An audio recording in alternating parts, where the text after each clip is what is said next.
players gather to cast powerful spells, some of the oldest and most revered in the history of Magic the Gathering.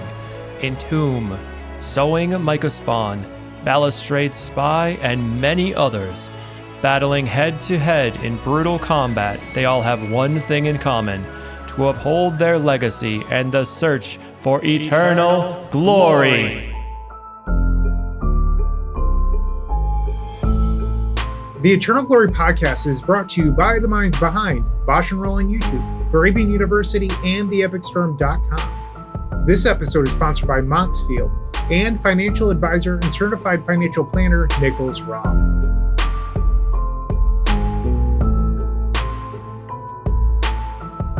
Hello, and welcome to episode 145 of the Eternal Glory podcast.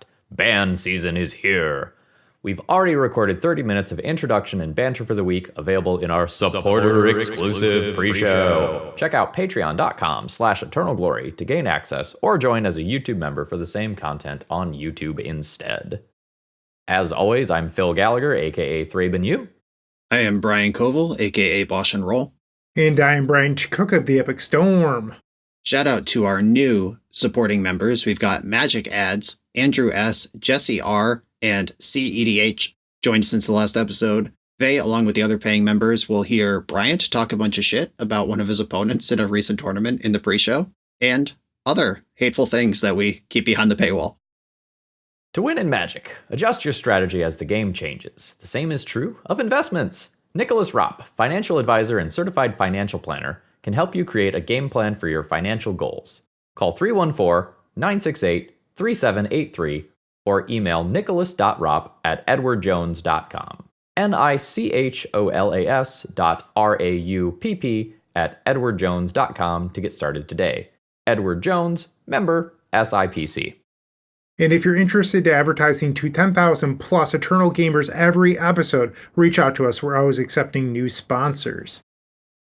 So, March 31st is coming. Can't get here fast enough. And that's not just exciting because it's the end of the month, but it is the scheduled BNR update for all Magic formats. And the question is anything going to happen to Legacy?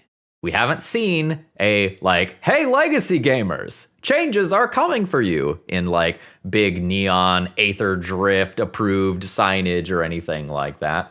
Although I think we have rumblings that Modern is getting some updates.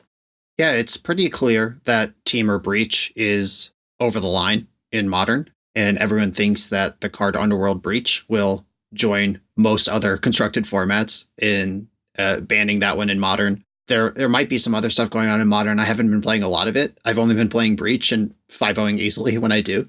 Shout out to that busted deck. Legacy, yeah, we don't have a Psychic Frog or a Grief or a Ragavan right now. But what's the vibe? We're going to go into the metagame and data and stuff in the rest of the episode, but Bryant, I'll throw it to you first. How do you feel about Legacy? Are you having fun? Do you think the format's healthy? What's up? I'm actually quite torn, and this has nothing to do with the deck that I personally play, which is the Epic Storm, because most of the decks that I play these days are just for the channel. I've only played the Epic Storm twice over the last few months, and I'm torn because I think that the metagame is actually quite rancid. It's not fun playing leagues right now, and I've also been watching others play leagues either at night via Discord calls or tutoring sessions, and it's tough because I think Dimir Reanimator in the last BNR update, all three of us were like, one card is not enough. And then the announcement came out, and they're like, well, we thought about doing this card or this card, but they never once thought about hitting that deck twice. And it was pretty obvious to all of us that Dimir Reanimator needed 2 cards taken out. We all sort of disagreed about the 2 cards that we would personally go after, but we all wanted 2 cards gone. So that was Public Enemy number 1. And then the next one I'm actually quite torn about, which is Oops All Spells. It's clearly this weird effect in Legacy. And I know that we're going to go into all of these a little further down, but I don't know if it's actually ban-worthy. Are the numbers saying that it's ban-worthy, or is it just me not liking losing to the turn 1 deck that always has backup? It feels a lot like Bazaar of Baghdad and Vintage, where you either have everything to beat it or you get run over. And it's leading to these play patterns where I kind of just don't like Legacy anymore, and now I'm playing other formats. So I have shifted to not spending my free time playing Legacy. So if that tells you anything, that's my answer. Phil, what do you think? I'm going to use a Brianism here that you used one time, and I laughed so hard that I never forgot it. I feel like I'm pumping away in missionary position right now. I feel like I am just, going in there. I'm doing my thing. I'm recording my videos.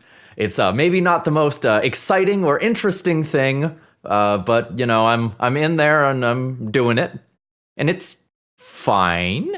And that's all that it is. I feel like at least once per video, I just have some garbage round where it's like, okay, I'm playing against Blue-Black Reanimator. I have stopped their tempo game plan. I have stabilized End of Turn Entomb, Animate Dead.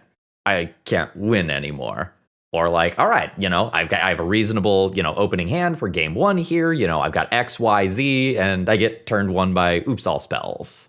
Or I'll play a control deck and Sowing Mycospawn will just eat me alive. I feel like Legacy right now has a lot of non-games where the mulligan decision of the game is where the game is decided. And just like, how does my opening hand line up versus my opponent's opening hand is a lot of Legacy right now. And that doesn't feel great to me personally. Phil, to piggyback on you right there, Leyline of the Void, great card against both of the decks that we both just complained about. Part of the problem is that both Oops All Spells and Dimir Reanimator are so good at pivoting. If you look at a bunch of the Oops All Spells sideboards right now, they're not even Force of Vigors. It's like the 3-mana dinosaur that's like 2 and a black for a 7/6 where you discard a card. They're just like, yeah, fine, I'm not going to answer your Leyline. I'll just Dark Ritual out this giant thing and double unmask you first, or Thoughtseize unmask you, and I have a 7/6. Like, I've watched my friends lose, going like, okay, I mulligan to 6, I have a Leyline, and the person goes, unmask you, Rotting Regisaur, go. And I'm just like, what is happening in Legacy right now? And as awesome as that sounds, when the Oops deck just doesn't care about Leyline of the Void, or it could turn one you with like Pact of Negation backup, like something isn't right. At least that's how it feels to me. I will largely echo the sentiments expressed by you guys. Last year, in the run-up to Eternal Weekend, Max Dorshin tweeted, every vintage deck feels good and every Legacy deck feels bad. And what he meant by that is Vintage was in a really healthy spot where every deck had counterplay against other decks. All the decks were broken bullshit. Like, it's Vintage. We that's what we sign up for. But the fair decks could beat Dredge reasonably in game 1, and Dredge could beat a Leyline reasonably in game 2, and Oath of Druids went over the top of combo ups sometimes. And like, there was just all this cool back and forth where every deck had a plan. And then Legacy, it was more like matchup roulette, where these decks are all good at what they do. I hope what my opponent does doesn't line up against what I do. And just rolling dice. And maybe it's rock, paper, scissors. Maybe it's like one of those more advanced rock, paper, scissors, like rock, paper, scissors, cockroach, nuclear bomb. Like one of those advanced ones that people do. Weirdos, by the way. Don't do that. It's weird. But it's like this beats this, which beats this, which beats this, which beats this, in a weird infinite Ouroboros of unhealthy gaming. And that was 2 bans ago, or 2 ban updates ago. And I haven't felt like things have changed much. It's not as egregious. Now, I think the critical turn is like 2.5 instead of 1.5 in the format. But for anyone who wants to play 3 turns of Magic, I don't think we're really doing it right now. Normally when there's a time period like this where things feel unhealthy, as long as I can remember, I've been able to think about what I would do to fix Legacy. Legacy is so bad right now, I don't know where I would even start with possibly fixing it. And that leaves me a little confused because I'm not sure if some decks are over the line or if I just don't like the play patterns or what I would even do to hit some of these decks. It just feels very odd to me that Legacy is this way, but I also don't know how to fix it. And I'm not saying that I'm like all knowing or anything, but usually there's like something that stands out. And I don't feel that way right now. So part of me wonders if it's a me issue and I should just continue playing other formats, or is it actually Legacy? I think part of it is lingering malaise. I think, Blue-Black Reanimator in its various forms, having survived so many ban cycles and still being, the best or one of the best decks in the format, has taken a lot of the excitement out of the format. Like, we are in this is very stale moment, but we are not in like the, oh god, Oko, Dreadhorde Arcanist, Ragavan, Vexing Bauble. Like, you can't put your finger on one thing, I think, right now, because there's a lot of stuff that's kind of over the line in one capacity or another. And we're sort of in a Simpsons, like, Mr. Burns having every illness known to mankind, and they're all just like blocking the doorway so nothing gets through. That's kind of how I feel about Legacy right now. And I do agree. I think it is very hard to say, like, this is the one or two things you need to do to fix Legacy right now. So I agree completely with lingering malaise about a largely unexciting format. I don't agree that it's bad, which is part of I think that's what's feeding the malaise, where we can't really identify one issue. What I've found lately is I don't enjoy thinking about Legacy. I have a tournament coming up this weekend for medium high stakes. It's to win a Tabernacle. I would like to win that Tabernacle. But I look at Goldfish, I look at MTG Top 8, I look at all the resource places, and I'm just like, I'm not enjoying thinking about this. I don't have that fire or that ability right now to tune that 15th sideboard slot and slots 58, 59, and 60 in my main deck to really solve the metagame. I'm just not interested in doing that at all. When I pull up the Goldfish and I just see Reanimator, Stompy, Oops All Spells, Delver, Eldrazi in the top 5 slots, I'm like, I'll do something else. I'll just play something I like and hope it lines up. But when I'm playing Legacy, I'm having fun. So maybe this is the classic adage that the cure for Magic discourse is playing Magic, and playing about and thinking about something, or talking about and thinking about something, is never as good as doing it. And, missionary position, same thing. It's like, that doesn't sound fun, but once you're in there, not bad. And that is, kind of what Legacy is right now. Apparently we fucked up by not naming this episode Missionary Position. It's not posted yet. We can change the thing. I will say this. I do play Legacy once, if not twice a week for the YouTube channel. Like, I am in there playing Legacy. The problem is I'm just not having fun. Like, I recorded a league today that was fairly miserable. It was Oops All Spells, Reanimator, this like Hull Breacher, 8 Force of Will, Chalice of the Void stock up deck. Okay, first of all, those decks are sweet. Yeah, that's one thing to call them.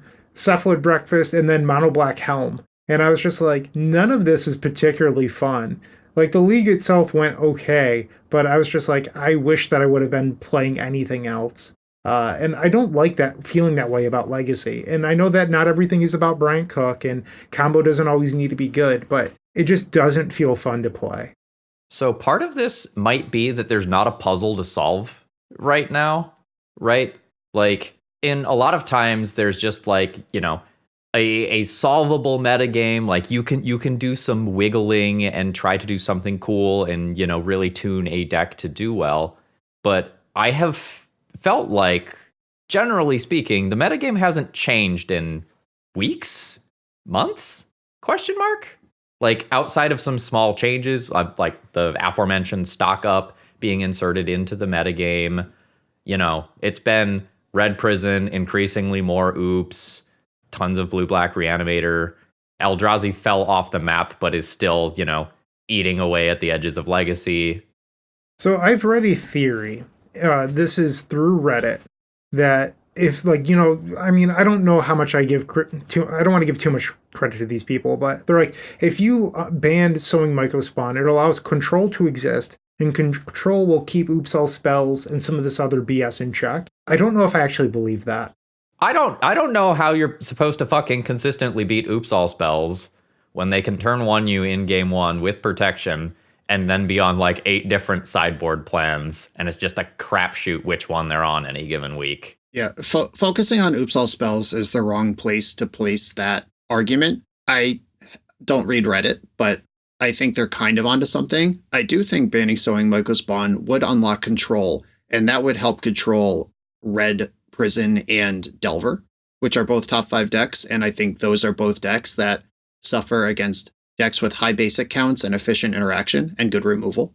Like, I do think that's true. I think both of those decks are thriving in a space where their natural predator is not in the metagame at all. So, but Oops All Spells is not the answer. There's no number of Force of Wills you could put in your deck to consistently beat Oops in the main out of a control deck while still respecting any other deck in the metagame. Like, that's not the argument.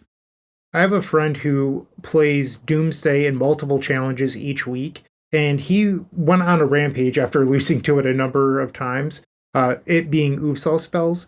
And the way that Doomsday works is that they play 4 Leyline of the Void in the sideboard. Main deck, they have Thoughtseize, Daze, Force of Will, and then they typically board in Force of Negation onto the board as their way of answering things like Chalice of the Void, but also the combo matchups. And they were describing that Oops is particularly frustrating because half the time they can beat a Leyline of the Void. Like, it's just not that difficult for them to board into a pivot plan that just, like, beats it. I know that some of them are on the creature, and I'm blanking on the name right now, but it's the one that Phil was really interested in where it cuts their life total in half every time it hits. Unstoppable Slasher. Yeah, so Slasher. And if you're mulliganing to Leyline and they just go like turn 1 Unstoppable Slasher or whatever, you have to have exactly Force of Will. Because Force of Negation doesn't hit their main combo, which is the Spy or Informer, and then Force of Negation, you can only go after their mana, and half the time the mana is Spirit Guides. So we have all these free interaction pieces in Legacy, but the way that Oops is constructed is that Force of Will is really the only one that's good against them, outside of like maybe playing Subtlety, but that feels like a joke. So we have a whole section blocked out to talk about each of the top decks in the metagame and what their strengths and weaknesses are and what we might do to ban, what the bans could do to maybe bring them in line.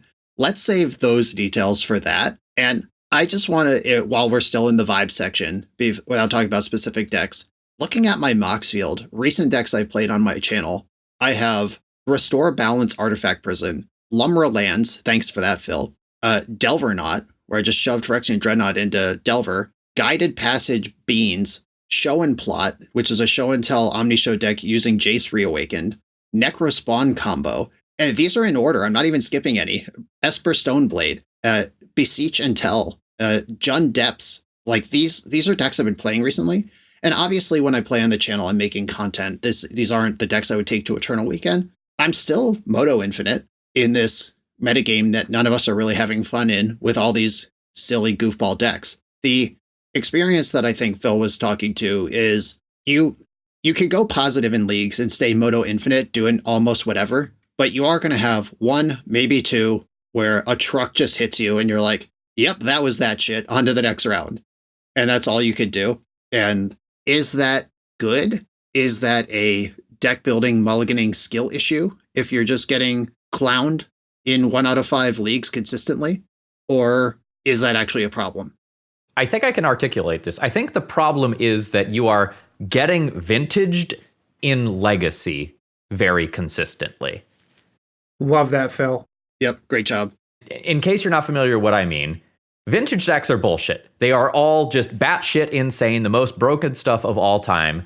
And sometimes, no matter what you do, you just have no shot at winning. You know, your opponent opens up on a couple of Mox and a Black Lotus and Ancestral, and like you might just get turned 1 or effectively turned 1, even through your counter magic. And that's vintage, baby.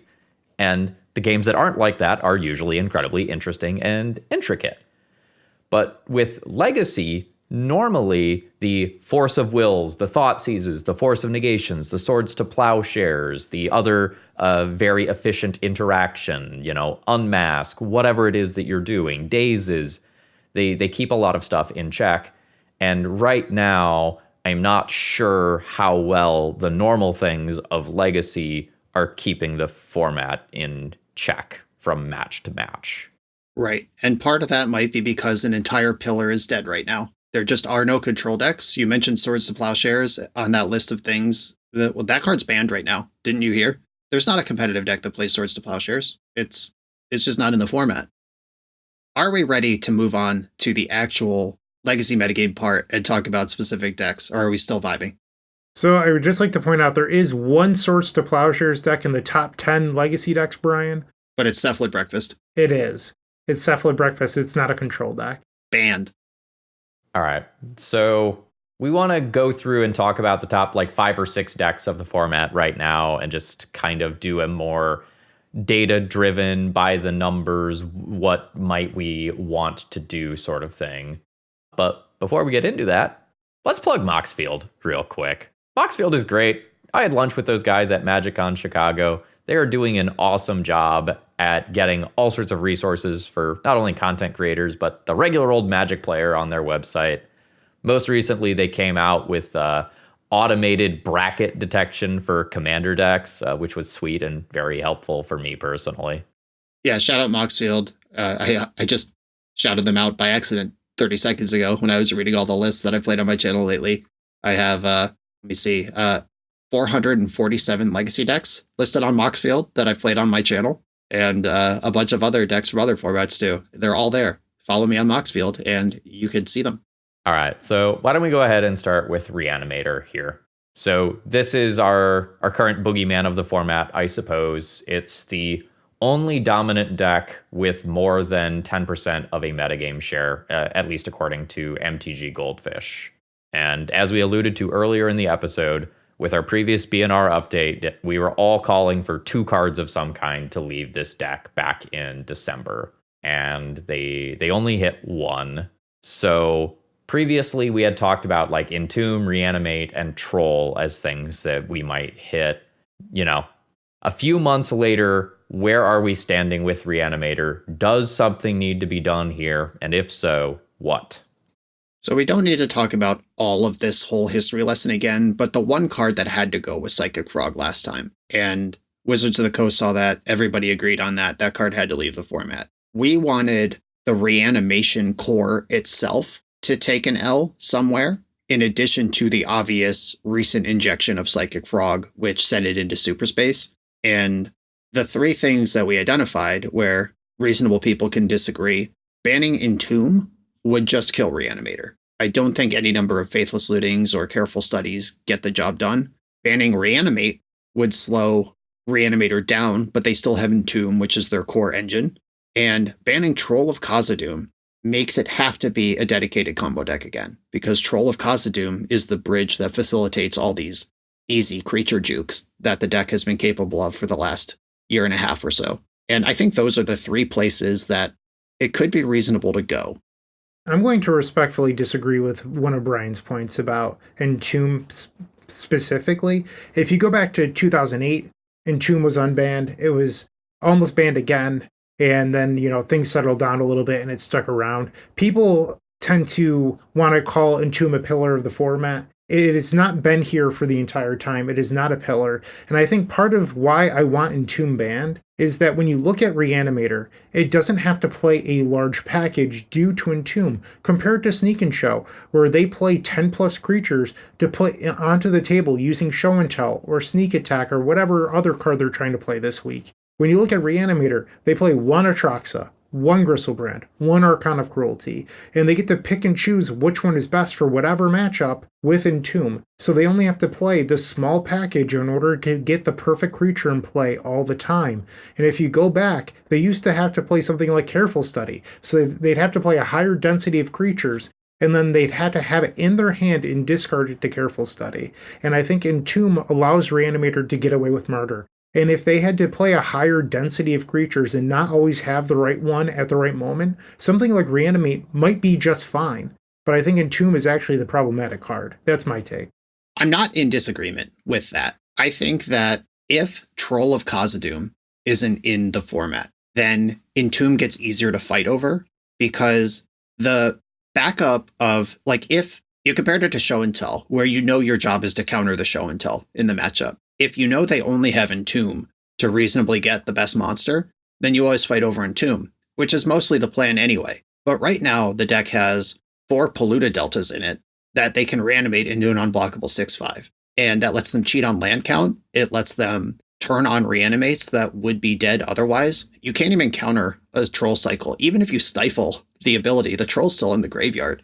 There's nothing you could do through traditional means to stop that Troll from getting in the graveyard. And frequently it is the critical mass of reanimation spells that you can't keep up with 1-for-1, but you can fight over the Entomb or the Faithless Looting or whatever it is. and then that blanks a bunch of cards in their hand. And I think if we get rid of Troll, we will have those fights that bottleneck the Entomb itself. And now they have to figure out in deck building, how am I going to get a monster in the graveyard if everyone knows that they could just beat the Entomb? And that leads to the Faithless Lootings, which leads to playing more monsters, and then that leads to the situation you were talking about. I think that Entomb is cool enough. Like, I played this week against a Storm deck that entombs for Echo of Eons. I played myself this week a lands deck that entombed for Punishing Fire and Raven's Crime. I think Entomb is interesting enough in other places, and that Reanimator is cool enough to exist as a deck that I think we should go after something smaller on the fringes rather than their core engine. And if it's still wrong, whatever, unban that, then ban Entomb in another 6 months. But I think we could start smaller and leave Reanimator as a deck with Entomb. I think that's the problem with Legacy, though. Like, these BNR updates the last couple of times have been too conservative every time, and the result has been, like, Blue-Black Reanimator, like, lives on. Like, it's absolutely the "I lived, bitch" meme all over the place, right? Brian, the problem that I have with what you just said is that it feels a lot to me like people going, like, you can't ban since he's Divining Top. Nick Fit plays it. Like, that black Entomb Echo of Aeons deck you described is less than 1% of the metagame. And like, I just don't think we're supposed to keep a card around that is potentially hurting Legacy just so that a few people can continue to enjoy their fringe deck. That was the afterthought point at the end of like 4 other important things I said, though. That was not the core of the argument. Sure, and I'm not trying to say it was. It's just a little extra dust after, like, bring Reanimator back into a spot where they have to actually put a monster in their graveyard. They can't just fetch a land to turn on all their deck. And then if we do that successfully, then these other decks aren't affected too. Like, it's like a 98.2% situation here. But I agree. We should not protect Reanimator in order to protect Entomb Loampox. But I think it is just kind of a free upside if we find a solution that isn't Entomb for this problem. I think that Troll does interesting things for the format at lower power levels. Like, I think if you are a mono black enthusiast, Troll of Khazad-dûm does cool things for your deck, right? Like, it gives you a tutor for Surveil lands. It gives you something endgame that you can funnel your dark rituals into, you know, if you don't have, you know, an opposition agent or a Hymn to Turok or whatever that you want to fire off in the early game. I think Reanimate is a, you know, very solid card for these sorts of like fair mono black or sometimes Rakdos decks. And like, when I realistically think about Entomb, I can't in good faith say that there is another Entomb deck in Legacy outside of the fringe bullshit that people like you and me like play for content. So I think you hit on another part of my argument, which is Troll plus Reanimate. Even in decks without Entomb, which I've brewed a ton of. I played Rakdos Tarmogoyfs, was a deck that I brewed for my channel recently. And I had 3 Trolls and 2 Reanimates in that deck just because Troll of Khazad-dûm is just polluted Delta with upside, and maybe I'll reanimate a Pyrogoyf, and that would be really cool. If I find myself under pressure, I could just reanimate Troll of Khazad-dûm. And I never once considered Entomb for a deck like that, but I'm putting Troll Reanimate into all sorts of random garbage to give it a nut draw. And I don't know, maybe that is its own separate argument against putting those 2 cards together and leaving them alone in the format. Yeah, like, is this a good thing that we want, or is this something that is kind of over the line that is propping up some bullshit? It sounds like nobody's arguing for Reanimate right now. So I think either Entomb or Troll of Khazad-dûm leaving the format would improve the format. It's just, do we think Reanimator is enough of a emblematic Legacy deck it is worth leaving with its previously banned powerful card at the center? Or should we keep trying to shave off the edges until it's back in line? I think if I was choosing between the two, and I agree, I would not go for Reanimate. I think I would hit Entomb if I were allowed to make that decision. But I would not fault someone for saying, I think it is Troll. Like, I think Brian has put forth a very, very good argument here that it should be Troll, especially since Troll is not interacted with via traditional counterspells and interacting with counter spells is a major portion of Legacy. That's, one of the primary reasons that Vexing Bauble left the format, because Vexing Bauble said you don't get to counter things anymore, and that snapped the format. That's also dovetails with the Swords to Plowshares is banned nature of the current metagame, where the cleanest Legacy answer to Troll of Khazad-dûm is just not playable in the metagame right now in the way that it probably should be, given it's the best removal spell in history. Just the decks that would support it cannot be played right now. And that might be why it seems like it's over the line or close to the line compared to the past, because you're forced to play decks that struggle to remove it. So that's a pretty interesting point. The next deck on the list, if we're ready to move there, Yeah, let's go. is Red Stompy, holding in at strong at number 2. And when I was going through my head earlier today about what you could possibly do to fix Legacy, I thought of all these decks. And in my head, I was like, Red Stompy seems to be a big winner because I don't think anyone really wants to ban anything out of Red Stompy. However, I will say this, Ancient Tomb, and I'm not trying to say ban Ancient Tomb, that's not what I'm saying at all, I would consider Ancient Tomb to be a pillar, personally. And Ancient Tomb fuels all these broken things that cost colorless mana. And I think if at any point, and I'm not advocating for this right now, but if Red Stompy, a year from now is way too powerful, I think that an easy way that you could look at Red Stompy is to take away the One Ring, because you're taking away this inevitable late game that they have where they just go, okay, I'm going to just jam my deck full of 4-drops and one of them will resolve. But to me, the One Ring is the one that actually lets them play this super long game and not burn out. And it's unique in the fact that Swords to Plowshares wrecks all of the other ones, but can't answer the One Ring effectively. I played a video recently where my opponent had turned to the One Ring as Moon Stompy every game, all 3 games, and that was the card that buried me. It wasn't Pyroglyph, it wasn't Broadside Bombardiers, it was the One Ring.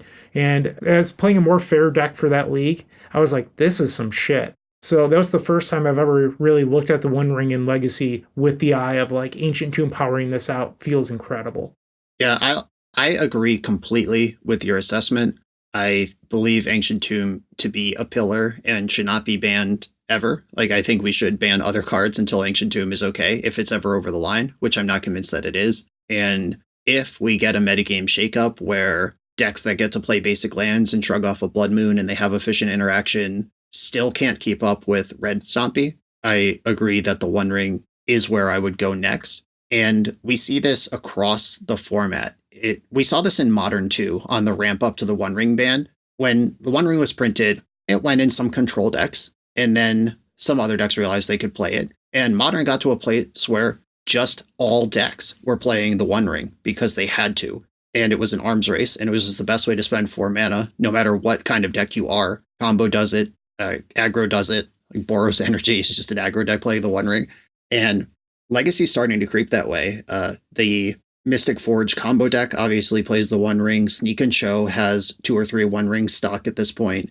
It's just going in all decks that can cast it, especially decks with Ancient Tomb. Painter has adopted the One Ring. It's just in all decks. And should that be a dope payoff that Ancient Tomb decks get? Or is that a sickness and the One Ring will eventually head its way out of the format because of its interaction with Ancient Tomb? If there is anything ban-worthy in that deck, and I don't think there is right now, but if in the future something is a problem, it almost certainly will be the One Ring. I've been saying this for weeks, but despite the fact that Red Stompy is like number 2 in the metagame right now, I don't even feel like the deck is that good. When Moon Stompy is good, it usually just feels disgusting. It feels like you're cheating. You get a lot of turn 1 or turn 2 wins. And when I have played recently with various iterations of Red Stompy, I have felt like my opponents have had basic lands, and my Blood Moon effects haven't been at their strongest, or I have played a Chalice of the Void, and my opponent has, cast a Cabal Ritual into one of the Oops All Spells payoff cards, and I died anyway. Like, it feels like a very, very distant number 2 from Blue-Black Reanimator. I don't even know that I would call Red Stompy a good deck right now. Like, obviously, the raw power is there. It gets its wins. It just feels fine to me. Bryant is making faces at me. Yeah, we are just working our way down the top 5 or so MTG Goldfish decks. That's how we formatted this episode. So we're not going to talk about it until number 5. But Red Stompy, the way it lines up against Eldrazi specifically, is what is propping up Red Stompy right now. The other Reanimator can play on basics. Oops, All Spells doesn't even have lands. Delver, Blood Moon's never good enough against Delver. Well, I shouldn't say never. Sometimes. Magus the Moon certainly isn't. We look across this top, even the 6th deck is Painter. The 7th deck is Dimir Tempo. That deck has basics. It's Eldrazi. Eldrazi is why this deck with a bunch of Blood Moons remains viable, even though it's mostly just slamming dinguses onto the stack. And decks that can fend off a barrage of dinguses are not viable in the format right now because of Eldrazi. It feels like the good part of Red Stompy right now is like the One Ring and the like, oops, I played a Pyrogoyf and threw it at your face with broadside and you just died. Like it is that side of the deck that feels good, not the prison-y aspect. Yeah, it does feel materially different than it did 2 years ago. Like Red Stompy's been a deck for 10 years now, maybe more. I was playing against this long time ago in all manner of legacy formats, do it way back to the Rabble Master days. And it used to feel like I survived the first 2 rounds. I hope they don't have a third round. Now it feels like those first 2 rounds were intentionally distractions to get the One Ring into play. And it just, there is a subgame around the One Ring that this deck is really good at leveraging because it's the same subgame it's playing against all its other permanents, but the One Ring is so much more messed up than its other permanents. It also feels to me like if you want to show up and beat Red Stompy, you can just easily do so, right? With some of these other decks that we've been talking about, like Oops All Spells and Reanimator, we've been talking about how difficult the alternate plans or the jukes is.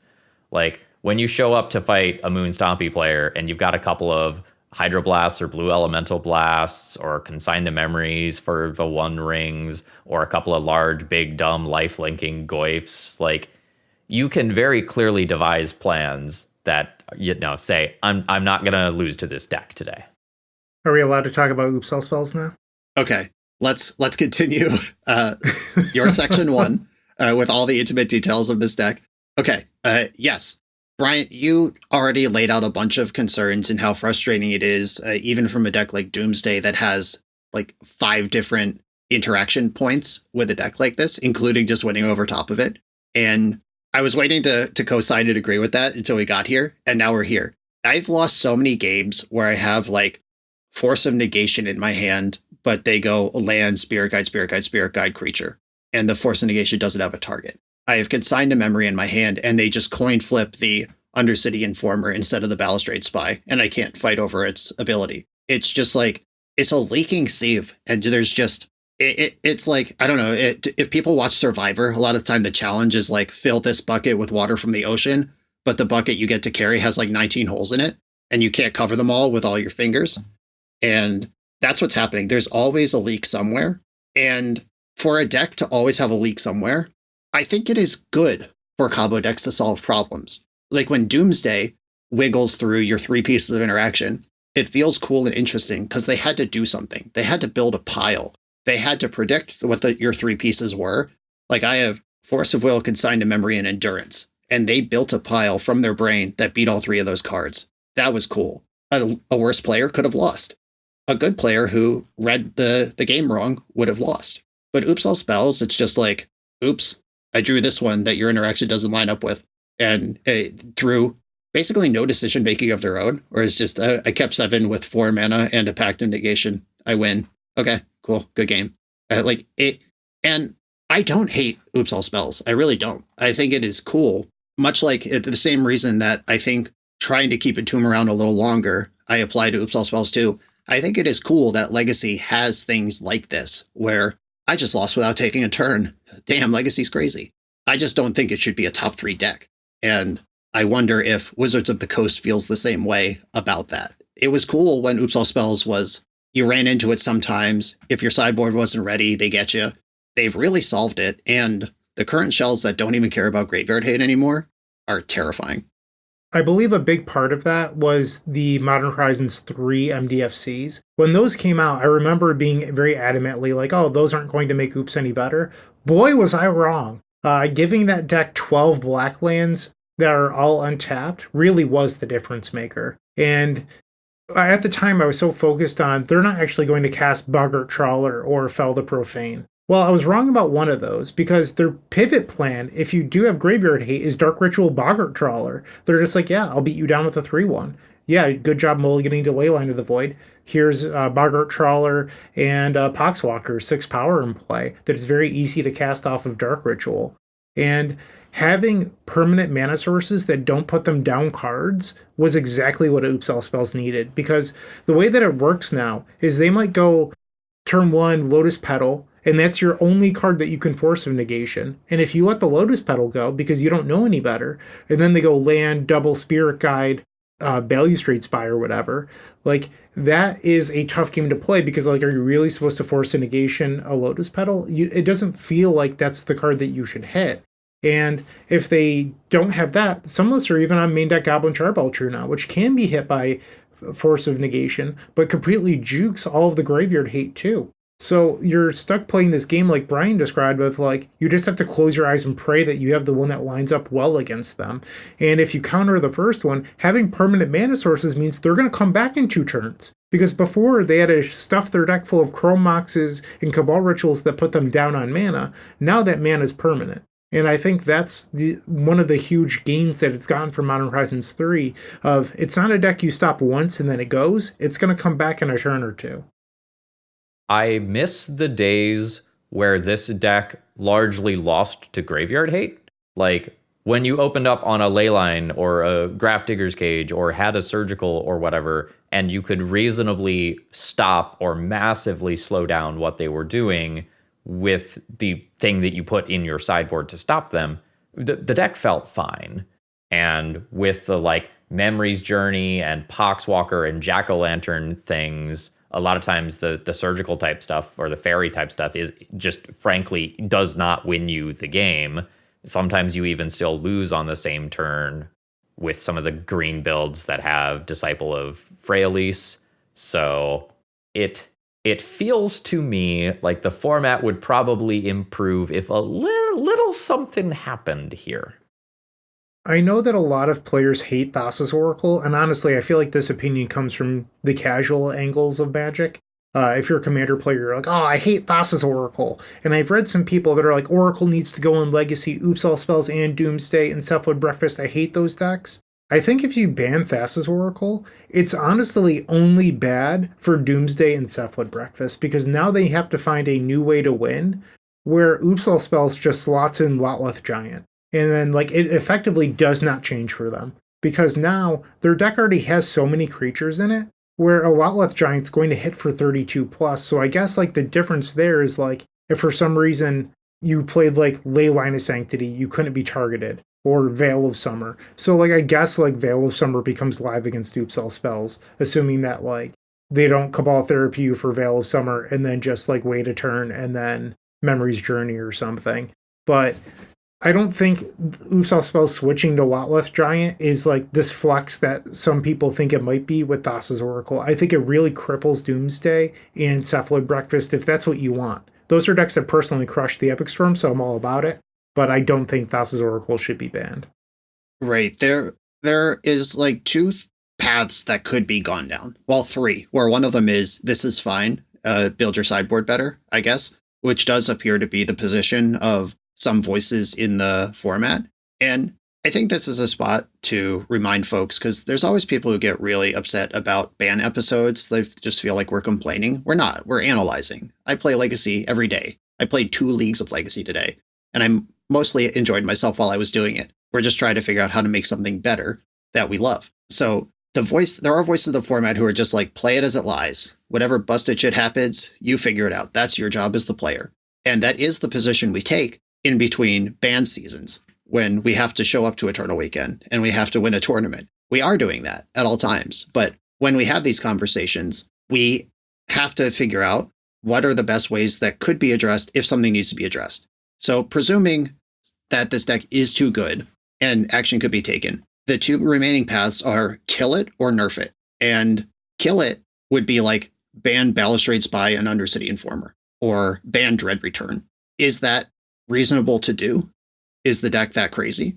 The tough spot for this deck is there's not really a peripheral ban that would bring it back in line without killing it. Like, what are you going to do? Ban one of the two MDFCs from Modern Horizons 3? Ban Balustrade Spy, but not Undercity Informer? Like, those sort of weird things. Ban Jack-o'-lantern, ban Poxwalkers. Those just seem very strange way to allow a thing to exist partially if we think that thing shouldn't exist at all. And I'm glad I'm not in charge of this one. Like, we don't work for Wizards of the Coast. We don't actually make ban decisions. People seem to be confused about that too. We just talk about what we think could happen. This one's really hard because I think Oops is good for the format to exist. It just shouldn't be this good for a play pattern this rancid. And how do we slow it down without killing it? That's 100% back you up on what you just said. That is how I feel. I don't think that it should be killed dead, but I also don't know how to solve it. Like, someone smarter than me needs to figure this out. But don't ban Thassa's Oracle. It's not their way. I feel like you have to go after multiple ancillary things. Like, you take out, say, Jack-o'-lantern and Memory's Journey, and then a lot of the, back up, like, oh shit, something went wrong potential of the deck, especially in game ones, I guess, goes away. But, like, then you put Jack-o'-lantern and Memory's Journey on your fucking legacy banned list, which feels very strange. Imagine being on the play design team who's in charge of these things, and 5 years from now, a new employee is like, hey, why is Jack-o'-lantern banned in Legacy? And you have to say, well, we wanted to protect the core play pattern of a deck that wins on turn 0. What?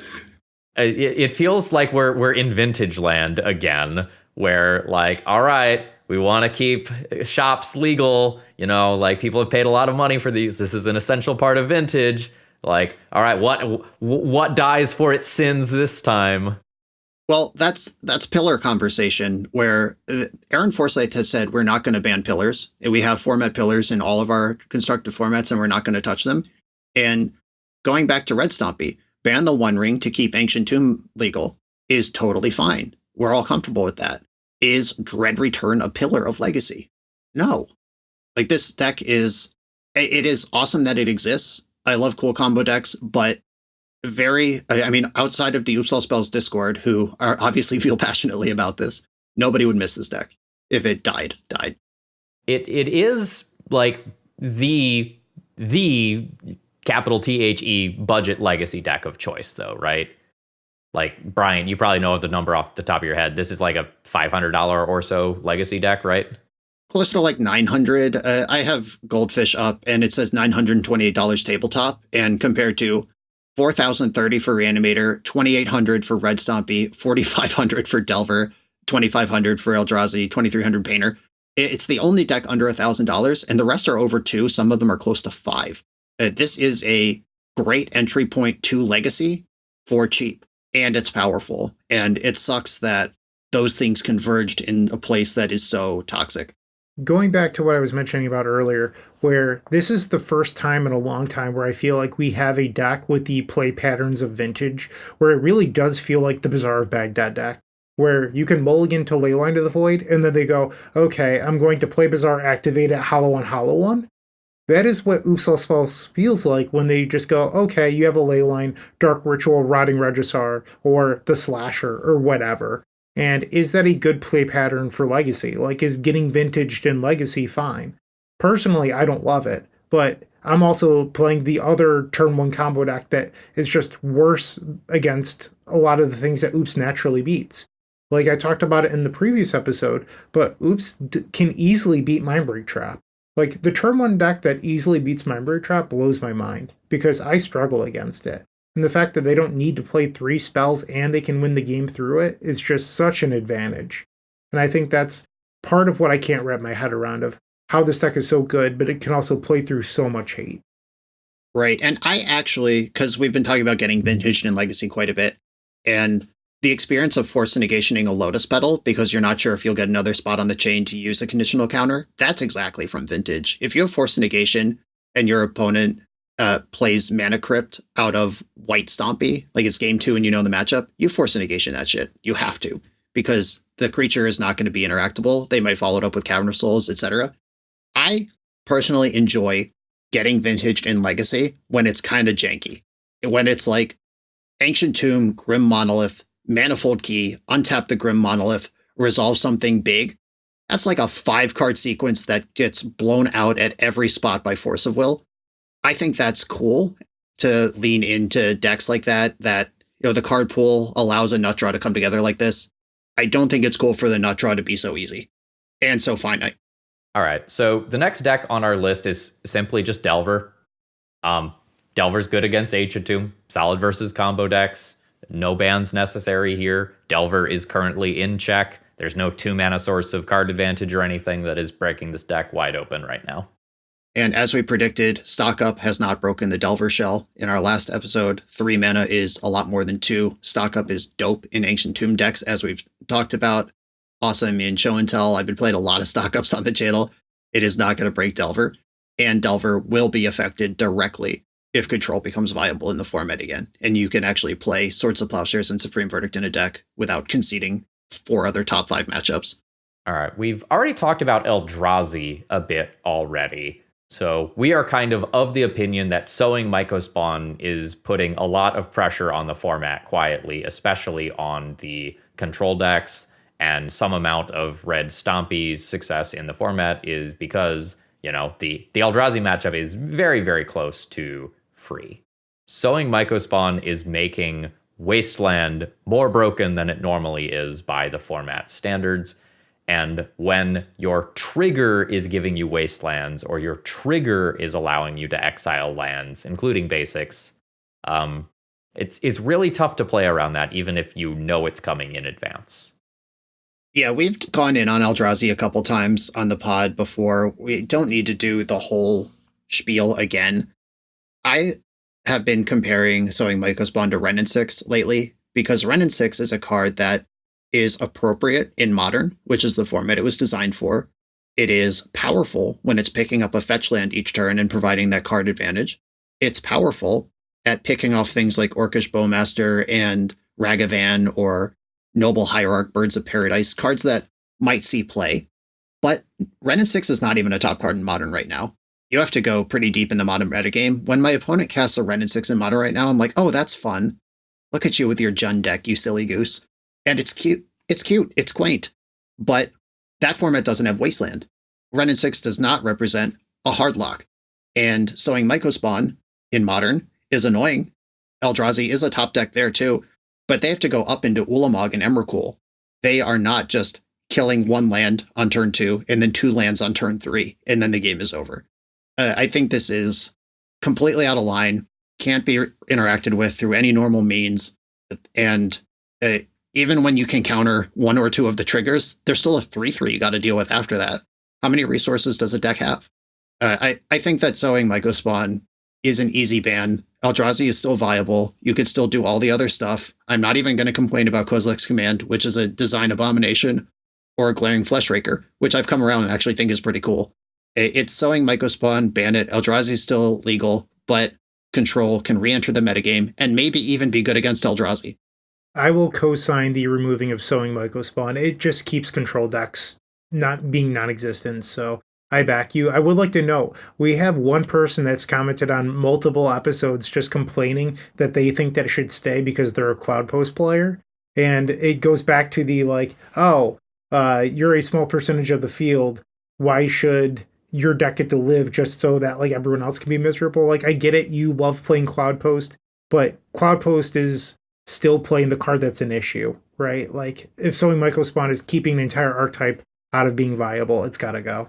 Cloud Post players, you shut up right now, or we're going to take your One Rings and your Sowing Mycospawns, okay? Yeah, we're coming for you. We take your Sowing Mycospawns. Maybe you can keep the One Ring for a while, all right?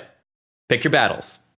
Yeah, and shout out to my Boston Roll Discord mod, King of the Depths, who thinks Sowing Mycospawn is good and okay, and we've had multiple conversations in the Bosch Discord about that. And I just want to say that I've seen many times when the conversation about sowing Mycospawn comes up, people respond with, why is a 6-mana creature bannable? And frankly, fuck you. You're being intellectually dishonest, and you know it. That is not a 6-mana creature. It's a 3-mana creature. And that's if you kick it. It's a 2-mana creature if you don't kick it, at which point it's already broken because Wasteland is in this format. And if there's nothing to waste, you just get the Eldrazi Temple, and then the next one is broken. And it's 3 mana. It is not 6 in any practical place. For the player who's playing Sowing Mycospawn off of 5 forests and a waste, I'm sorry, but you are in the minority, and you should not be engaging in conversations that are above your pay grade if that's how you're playing Magic. This card is not a 6-drop. Nobody thinks it is, really. And if you're making that argument, you just look stupid. All right. So our final deck here that we want to quickly talk about is Nadu.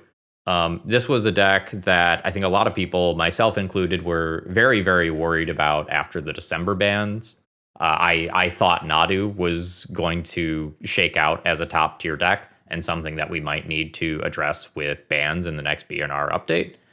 And it turns out it's settled in as a okay legacy choice that you can play. It kind of rounds out the top 10 decks in the format depending on what week it is.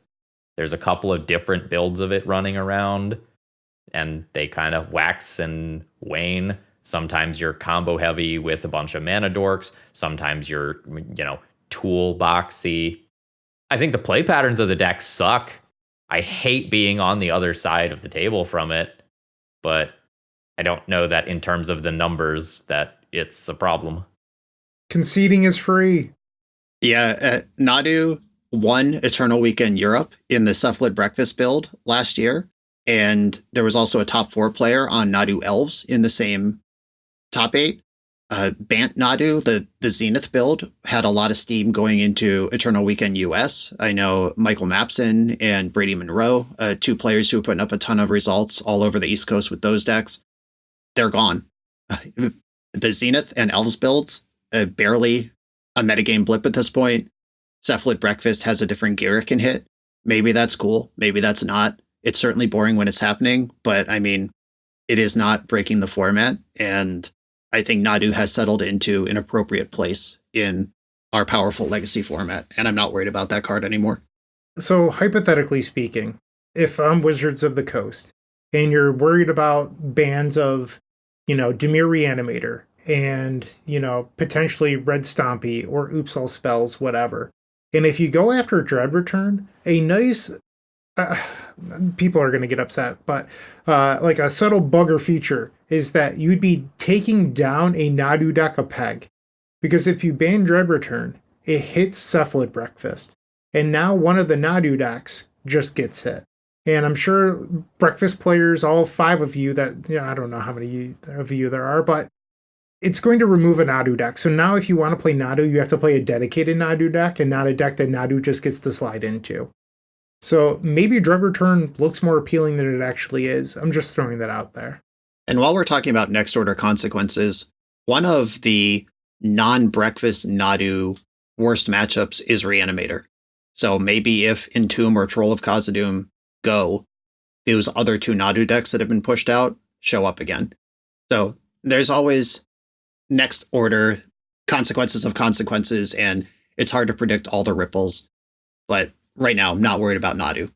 What I would love to see is in the last BNR update, Wizards got out their baseball bat and they took this gigantic swing. Ban 4, unban 4, and other formats want that. We were all so excited for Modern, and then it turns out that Underworld Breach and Mox Opal just weren't okay together. And I can understand that, and I will appreciate the fact that Wizards still swung the bat. I would like to see them swing the bat at Legacy. Let's see 3 or 4 cards go and give us 3 or 4 cards back. That's what I would like to see. Frantic Search, Mana Drain, some other cards, maybe Earthcraft or Mind Twist. Let's see some cards come off the ban list, take some away, and give us some old favorites back. That's what I would like to see. I'm not going to argue with that. That's what I wanted last time, and we got a small taste of the massive swing I was hoping for. Follow through. Finish the swing. Put it over the right field fence.